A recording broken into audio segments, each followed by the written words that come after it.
Hello everyone, welcome to Creatrix YouTube channel my dear friends. I am back again with one very important and very interesting video for all of you. तो यार आप लोगों ने देखा होगा पिछले कुछ टाइम से मैं जितने भी सेशंस लिया हूं, मैं जितना भी आप लोगों से इंटरेक्ट किया हूं, मेरा फोकस एक चीज पे रहा है, या ये कह लो कि मेरी वीडियोस के अंदर एक कॉमन थीम रही है, that is one man army. अब मैंने देखा ऑनलाइन भी कि कुछ बच्चों के माइंड में ये था कि सर वन मैन आर्मी का मतलब क्या है, क्यों आप अकेले काम कर रहे हैं। और मैंने इवन के इतना भी देखा कि सोशल मीडिया पे कुछ टीचर्स इवन इस चीज को क्रिटिसाइज भी कर रहे थे कि भाई कोई एक टीचर है जो कि बोलता है कि वो सारे सब्जेक्ट पढ़ा सकता है और खुद को वन मैन आर्मी बोलता है। अब ऐसा क्यों है या इसके पीछे क्या रीजन है, इसका क्या सेंस है, ये मैं अपने स्टूडेंट से जरूर बात करना चाहूंगा। और शायद आप लोग मेरी बात को समझोगे भी, अप्रिशिएट भी करोगे, और वीडियो अगर अच्छा लगे, आप लोग मेरी बात से अग्री करते हो या डिसअग्री करते हो, तो आपको कमेंट्स में जरूर बताना है। ठीक है, तो बात शुरू करते हैं। देखो यार, जब पता है मैंने गेट डोमेन के अंदर टीचिंग स्टार्ट की थी, उस समय जब मैं किसी एक ऑफलाइन कोचिंग के अंदर जाता था तो उन्होंने मुझसे पूछा यार कि तुम्हारा ना फेवरेट सब्जेक्ट क्या है। अब ऑब्वियसली उस समय पे मेरी फर्स्ट रैंक थी, मैं सभी सब्जेक्ट में प्रॉब्लम सॉल्विंग में अच्छा था। ठीक है, ऑब्वियसली एक स्ट्रक्चर्ड कंटेंट देने में, सिस्टमैटिक कंटेंट देने में I might not be that good. ठीक है, हो सकता है मुझसे अच्छे बहुत सारे टीचर्स रहे हों, मुझे ये पता था कि यार किसी भी सब्जेक्ट का क्वेश्चन आएगा ना तो मैं बना लूंगा, दैट मच आई न्यू। लेकिन हाँ, स्ट्रक्चर्ड वे में कंटेंट दूंगा, टॉपिक बाय टॉपिक जाऊंगा, एक एक टॉपिक की अच्छे से थ्योरी एक्सप्लेन करूंगा, इसके लिए मैं शायद उस समय भी तैयार नहीं था। तो मैंने बोला यार मेरे लिए सभी सब्जेक्ट एक जैसे हैं, आप मुझे बस ये बता दो क्या पढ़ाना है, मैं उसी अकॉर्डिंगली तैयार कर लूंगा। तैयार करने का मतलब क्या होता है कि यार डिफरेंट बुक्स को रेफर करना, डिफरेंट एजुकेटर्स का पढ़ाने का तरीका ऑब्जर्व करना, उनका कॉन्टेंट ऑब्जर्व करना, और बच्चों के लिए बेस्ट कॉन्टेंट तैयार करके उनको बेस्ट कॉन्टेंट डिलीवर करना। ठीक है, तो ये मैंने सोचा।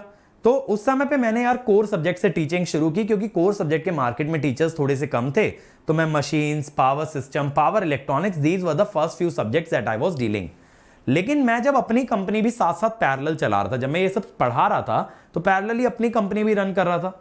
उस समय मेरे पास सिर्फ एकमात्र 7 बच्चे थे। अब ऑब्वियसली यार वहां मैं टीचर तो अफोर्ड कर नहीं सकता, 7 बच्चों की फीस में मैं टीचर कहां से लेके आऊंगा। तो वहां पे मैंने सारे सब्जेक्ट खुद ही पढ़ाए। तो चाहे मैथमेटिक्स हो गया, चाहे नेटवर्क हो गया, चाहे कंट्रोल हो गया, ये सारी चीजें मैंने खुद से डील की, जैसे भी करके बच्चों का सिलेबस कंप्लीट कराया। लेकिन उस साल क्या हुआ, मेरे लिए अचंभे वाली बात यह थी कि मैं पहली बार गेट के डोमेन में टीचिंग कर रहा था, मात्र 7 बच्चे लेके, और उनमें से भी मेरे बच्चे पीएसयूज और एमटेक के लिए सिलेक्ट हुए। तो मेरे लिए एक बहुत बड़ा अचीवमेंट था, और उनके कोर्स में कोई भी तरह का प्रॉब्लम नहीं आया, क्योंकि ऑब्वियसली मैं ही पढ़ाने वाला था, उनका इंटरेक्शन 1-to-1 मेरे साथ था। फिर क्या हुआ यार, अगले साल ऑब्वियसली मेरे ऑफलाइन कमिटमेंट्स रहते थे अदर कोचिंग्स के अंदर भी, तो मैं अपने सेंटर के अंदर ना कुछ सब्जेक्ट के टीचर्स अपॉइंट करना स्टार्ट किया। अब जब मैं टीचर्स अपॉइंट करना स्टार्ट किया, जैसे मैं एनालॉग के लिए टीचर लेके आया, नेटवर्क के लिए टीचर लेके आया, तो आप क्या मानोगे, नेटवर्क के लिए मैंने टीचर अपॉइंट किया। ठीक है, अब नेटवर्क की पहली क्लास होने वाली थी हमारे यहाँ, अब वो महाशय गायब। बच्चे बैठे हैं क्लास में, मैं फ्लैट पे हूं कि चलो आज टीचर आया होगा, क्लास ले रहा होगा, सब बात हो रखी थी, बट टीचर साहब पहुंचे ही नहीं। तो मैं भाग दौड़ के सीधा सेंटर पहुंचा कि भैया क्या हुआ।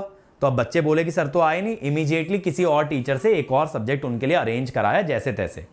अब उस टीचर का मेरे पास ना 2-3 महीने बाद कॉल आया, नेटवर्क तो बच्चों का रुक ही गया था उस टाइम पे, कि सर मैं ना लेना चाहता हूं नेटवर्क, आप मुझे एक और मौका दीजिए, मेरी मदर बीमार थी, आप एक चांस दीजिए, मैं लूंगा। मैंने कहा चलो भाई ठीक है, नेटवर्क की जरूरत तो है ही है, अपने को लगवाना तो है ही। उस समय पे मैं नेटवर्क पढ़ाता नहीं था, पता है क्यों, क्योंकि मुझे लगता है नेटवर्क इतना बेसिक सब्जेक्ट है, ये तो कोई भी टीचर तैयार करा देगा। जो टफ सब्जेक्ट्स है वो मैं लेता हूं, जहां बच्चों को ज्यादा दिक्कत आती है। अब वो भाई साहब दूसरी बार भी नहीं आए, अब वो दूसरी बार भी गायब, तो यार 2 बार कट गया एक ही टीचर से। अब फिर मैंने कहीं ना कहीं से फैकल्टी जुगाड़ करके बच्चों को नेटवर्क कवर कराया और सिलेबस कंप्लीट कराया। अब क्या हुआ, मुझे दूसरी डिफिकल्टी फेस हुई एनालॉग के एजुकेटर में। मैं सोचता था यार एनालॉग देखो मेरा मोस्ट अनफेवरेट सब्जेक्ट था, टू बी वेरी फ्रैंक। मुझे ना ये सब डायोड, बीजेटी, मॉसफेट कुछ पल्ले नहीं पड़ता था। ओपैम्प ठीक ठाक लेवल पे बना लेता था, डायोड भी जुगाड़ से कर ही लेता था, बाकी कुछ नहीं आता था। तो मैं एनालॉग में पढ़ना भी नहीं चाहता था, तैयार भी नहीं करना चाहता था, और सेकेंडली मेरे पास उतना समय था भी नहीं। तो मैं एनालॉग का टीचर लगाया। अब एनालॉग का फीडबैक बहुत गंदा आया। ठीक है, तो एनालॉग का फीडबैक गंदा आया तो मैं 1-2 टीचर्स को और मौका दिया, बट कंसिस्टेंटली वो फीडबैक खराब ही रहा। तो फिर मैंने क्या किया, फिर मैंने एनालॉग खुद तैयार किया। जब मैं किसी कोचिंग में पढ़ाने गया हुआ था ना, तो क्लासेस के बाद जो मेरे पास टाइम बचता था उसमें मैं एनालॉग बैठ के पढ़ता था। 2-3 महीने में मैंने एनालॉग तैयार किया, थोड़ा सा लॉजिकल वे में तैयार किया, रेदर देन कि मैं फॉर्मूला बेस तैयार करूं। तो मुझे अच्छा लगने लगा, मेरे से क्वेश्चन भी बनने लगे, तो फिर मैंने एनालॉग खुद ही डील करना शुरू किया अपने इंस्टीट्यूट के अंदर। तो अगर आप इस स्टोरी के अंदर एक कॉमन थीम देखोगे कि यार जब जब मैं किसी भी टीचर को अपॉइंट किया, किसी भी टीचर को लेकर के आया, तो हमेशा क्या हुआ, एक थोड़ा सा अनरिलायबल वाली चीजें हुई कि यार या तो उनका content up to the mark नहीं था, बाकी किसी का कंटेंट हो सकता है अप टू द मार्क हो, तो वो टीचर उतना कंसिस्टेंट नहीं था, वो टीचर उतना रिलायबल नहीं था। इवन ऑनलाइन के अंदर भी मैं टीचर्स को बुलाता था, जैसे ईसीई के कोर सब्जेक्ट्स रिकॉर्ड कराने के लिए, उसमें भी टीचर कभी आया कभी नहीं आया सेंटर पे रिकॉर्ड करने, रिकॉर्डिंग लटक गई, 6-6 महीने लटक गई। एक बार तो बल्कि आप क्या मानोगे, मैं शुरुआत में जब हम कंपनी स्टार्ट किए थे, एनालॉग के लेक्चर्स रिकॉर्ड करा रहा था, एक टीचर साल भर ले गया और फिर भी उसने एनालॉग पूरा रिकॉर्ड करके नहीं दिया।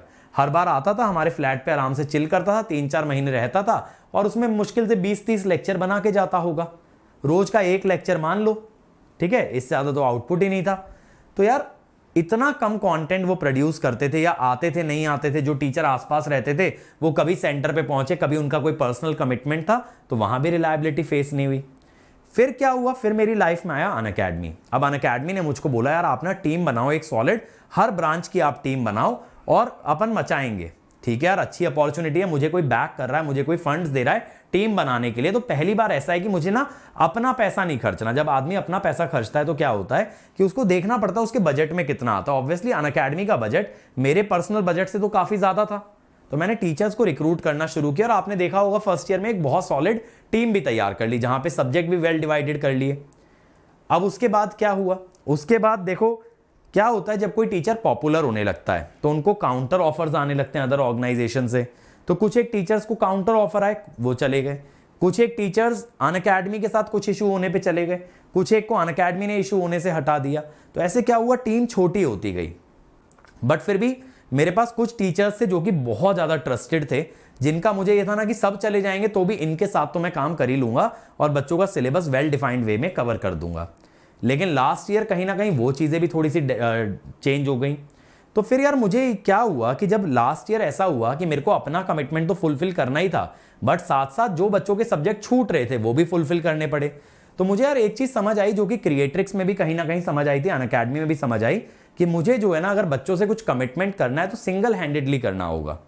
अगर मैं टीम के आधार पे कमिट करता हूं, मैं 3-4 टीचरों के बेसिस पे कमिट करता हूं कि हम मिलकर के ये करा देंगे, तो ये हो सकता है उस टीचर को कोई पर्सनल इशू आ जाए, ये हो सकता है वो टीचर ऑर्गेनाइजेशन स्विच कर ले, या ये हो सकता है कि किसी इशू की वजह से ऑर्गेनाइजेशन ही उसके साथ अपना कनेक्शन कट कर ले। और ऐसी सिचुएशन में सबसे ज्यादा सफर कौन करेगा, सबसे ज्यादा सफर करेगा स्टूडेंट। फिर मेरे सामने ना बहुत अच्छे एग्जांपल्स थे अदर ब्रांचेस में, जैसे I feel inspired by Praveen Kulkarni sir mechanical में। जब भी मैं उनसे मिलता हूं यार मेरे लिए बहुत इंस्पिरेशनल होता है, बहुत मोटिवेटिंग होता है, he is such a positive person. और वो सारे ही सब्जेक्ट मैकेनिकल के खुद पढ़ाते हैं, मतलब वो इन चीजों में पढ़ते ही नहीं कि यार ये टीचर क्या लेगा मैं क्या लूंगा। वो बच्चों से जो कमिट करते हैं वो 1-to-1 कमिट करते हैं, ठीक है। और उसके बाद वो हर सब्जेक्ट में जितना हार्डवर्क पुट करते हैं, जिस तरह का कंटेंट लेके आते हैं, जितना बच्चा अप्रिशिएट करता है, वो मेरे लिए बहुत मोटिवेटिंग है। ऐसे ही देख लो सिविल के अंदर जसपाल सर हैं। जसपाल सर का जो कमिटमेंट होता है वो अपने स्टूडेंट से 1-to-1 कमिटमेंट होता है, जिससे कि एंड ऑफ द डे बच्चे का नुकसान नहीं होगा। क्रिएट्रिक्स में मेरा भी 1-to-1 कमिटमेंट होता था, तो इवन जब मैं अनअकैडमी में स्विच किया तो मैं अपने सारे स्टूडेंट्स को क्रिएट्रिक्स से अनअकैडमी लेकर के आया। मेरा अनअकैडमी से कॉन्ट्रैक्ट ये था कि मेरे बच्चों को सारा सब्सक्रिप्शन दिया जाएगा, ठीक है। तो इससे क्या हुआ कि मैं तो अपने बच्चों का फ्यूचर सिक्योर कर लिया वहां से, कि मेरे स्टूडेंट्स का कुछ भी लॉस ना हो। तो ये फायदा होता है बेटा जब मैं इंडिविजुअली आप लोगों को कमिट करता हूं।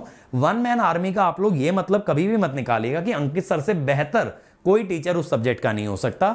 ऐसा बिल्कुल भी नहीं है, मुझसे बेटर हो सकता है 2, 3 क्या 5 टीचर भी हो उस सब्जेक्ट के अंदर, लेकिन जितना मैं आपको डिलीवर करूंगा इतना मैं गारंटी कर सकता हूं that is going to be sufficient for any exam that you are going to appear. I am not saying that my teaching methodology is the greatest, I am not saying that my content is the greatest, but my commitment is the greatest. अगर मैंने commit किया है तो regardless उसमें मेरा personally profit है या personally loss है, वो कमिटमेंट मैं आपको फुलफिल करके दूंगा। और आपने देखा है यूट्यूब में अगर 10 बच्चे भी बैठे होते हैं, 5 बच्चे भी, तो भी मैंने सब्जेक्ट कंप्लीट किए रिगार्डलेस कि मुझे कितना उस चीज में बुरा फील हो रहा है, कितना भी उस चीज में।